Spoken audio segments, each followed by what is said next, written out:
What I did learn this week is that right now, Kenyon Drake is the main running back in Arizona. And look, we could see kind of with the eye test that David Johnson didn't quite look the same. And then Cliff Kingsbury sort of confirmed it on Monday, saying that, he's still kind of working through some things. In the meantime, Kenyon Drake, we saw, had a big game against the San Francisco 49ers. Wasn't all that great against the Buccaneers, but he was the guy that they were trusting down the stretch in that football game.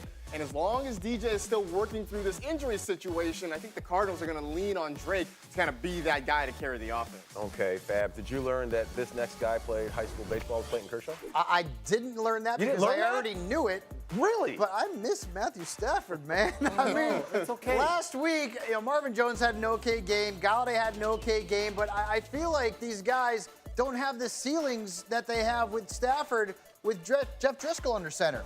And they're playing my beloved Dallas Cowboys this week. The Cowboys have actually been pretty tough on mediocre quarterbacks, which they're facing this week. So I don't go into my weeks now confident that I can get great production from Mr. Jones or Kenny G. I miss you, man. Come on back, Stafford. Fabs misses Matt Stafford. I do. And Jeff Driscoll does not. No, he does not. Akbar. Not a fan. What'd you learn this week? The one thing I learned is that the Steelers' defense is for real. When you look at the numbers, it's clear. 4 sacks in 6 of their last 8 games. At least 1 interception in 7 straight games. At least 1 fumble recovered in 7 of their last 8 games. All of this because of the addition of Minkah Fitzpatrick. This dude is unbelievable. He's taken this defense to a whole nother level. I mean, Minkah Fitzpatrick is like a mink coat covering this. He's the real Fitzmagic. Yes, filed he for the is. copyright. He's Remember that? Backfield. He's creating a lot of havoc. You look at what happened in this game here. I mean, Cooper Kupp shut down. I mean, this defense is for real. They're creating a lot of fantasy points, and they're getting after the quarterback. They're creating all sorts of turnover. This is the defense that you want.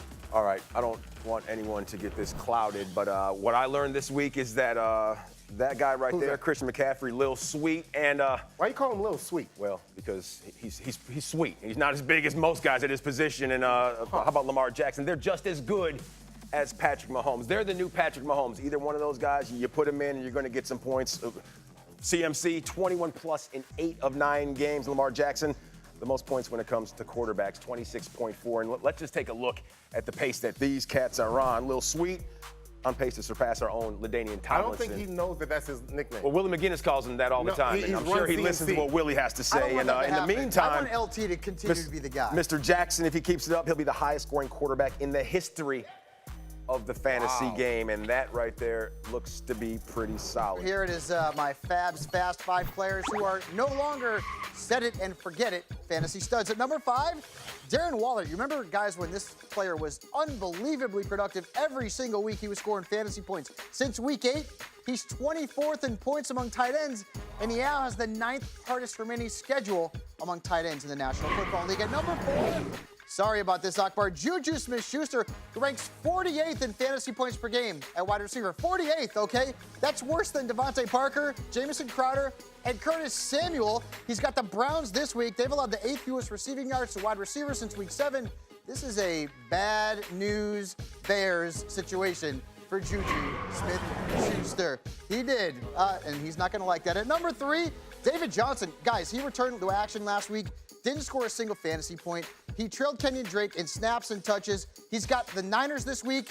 You can't play him. You have to bench him because David Johnson, something ain't right with that guy. At number 2, Akbar, sorry for this one as well, Odell Beckham Jr.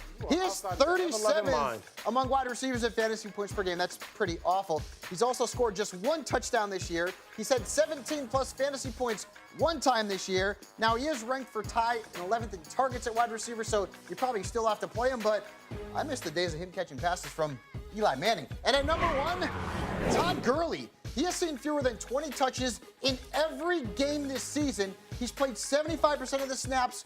This is like our version of Boiler Room, so I guess I'll be Vin Diesel, Giovanni Ribisi to my right, and I guess you'll be Ben Affleck, just for crossing T's and dotting I's here. Okay, yeah, Ben Affleck works. It is time for Stock Watch. Fabs and Rank, they're here with some stock ups and some stock downs, and we'll start, of course, with the good news. Fabs, which direction you going? Joe Mixon. Going up. He's back, man. His last 2 games, 17-plus fantasy points in each of those games, and they were against tough opponents, too, like the Ravens, like the Rams in the game before their bye week, and he's got the Raiders this week. It's not a tremendous matchup, But let's put it this way. The Bengals are coming off a game. They ran the ball 56% of the time, even though game script called for some more passing.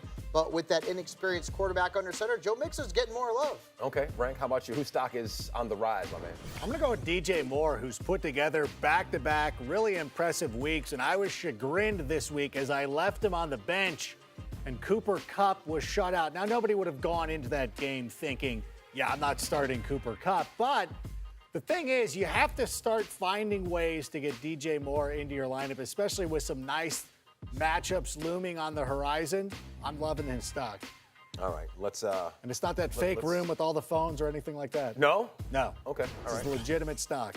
Real stock, all right. No penny stocks here. How about this one right here? I'm going with stock up with Patrick Mahomes just because he's Patrick Mahomes. I told you a little earlier in the program that Christian McCaffrey, Lamar Jackson, they as a combination equal one Patrick Mahomes, but you see the numbers right there. 328 passing yards per game. That's the most in all of the league. And remember, the last time versus the Rams on Monday night, that's supposed to be played in Mexico. We'll see how things go south of the border this time around because Patrick Mahomes, his stock is always through the roof. A blue chipper.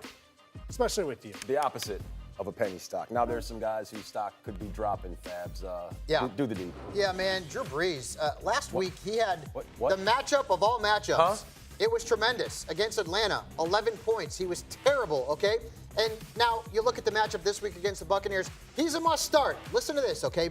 Brees has scored fewer than 14 fantasy points in 4 of his last 5 games in Tampa Bay. He's averages 12 fantasy points in road games against the Buccaneers since 2014, and he's averaged 15 fantasy points per game in his last 20 outdoor road games. So if Drew Brees stinks this week, I told you so. You feel good about highlighting Drew Brees' anomaly games, Fabs? Is that what it is?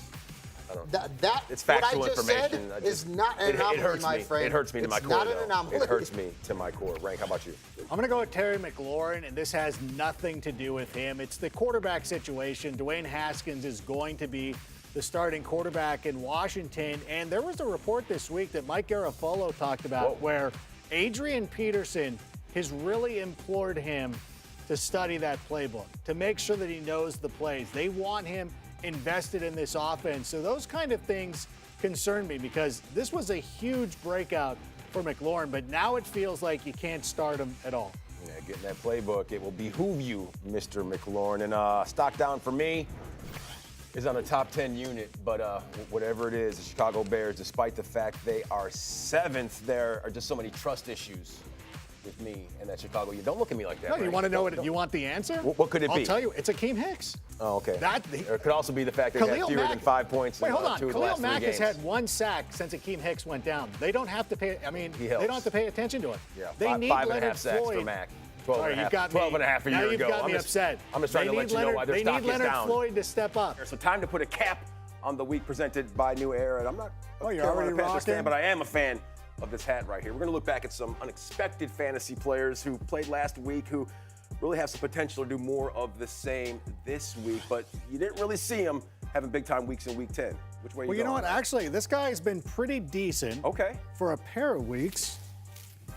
Let's talk about Andy Isabella. Oh, I'm sorry, Chunky B. That's a snappy look, though. That's There you go. that's my There you secret right go. there. Andy Isabella. Yes, he played just 12% of the snaps this season, but we saw him break out a couple of weeks ago in that primetime game against the San Francisco 49ers with 1 huge bomb, a big splash play, and then he came out, had 3 receptions against the Tampa Bay Buccaneers, and is slowly starting to become a reliable option in this offense. Now, the caveat that they gave to me is they said, listen, it's got to be somebody who could be good this week. And I understand they're going up against the San Francisco 49ers. He might not get that many targets, but that big playability, that's something that I'm keeping an eye on. And when you have a lot of teams on a bye, if you're missing Devontae Adams, maybe you've been playing the Lazard King.